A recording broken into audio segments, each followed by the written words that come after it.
সৌভাগ্যবান বলে মনে করি। এরপরে সুতমনিক সম্পর্কে সৌনক ঋষি বলছেন যে তুলয়াম লবে নাপি ন সরগম ন পুনর্ভবম ভগবৎ সঙ্গী সঙ্গস্য মর্তানাম কিমুতাশিষ। যদি কেউ কোটি কোটি বছর ধরে স্বর্গে সুখ লাভ করেন, আর যদি কেউ কিঞ্চিত বা সামান্য পরিমাণে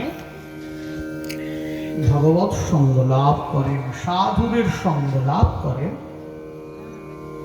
ঋষি বললেন যে কিঞ্চিত মাত্র ভগবৎ সঙ্গ লাভের সঙ্গে লক্ষ লক্ষ কোটি কোটি বৎসরের স্বর্গ সুখ লাভের কোনো তুলনায় হয় না।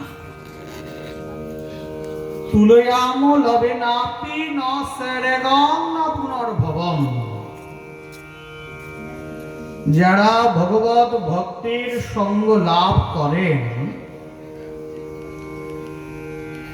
বললেন কিঞ্চিত প্রকারে সেই সঙ্গ লাভ আর কোটি কল্প কাল স্বর্গ সুখ বাস কোনো তুলনা চলে না।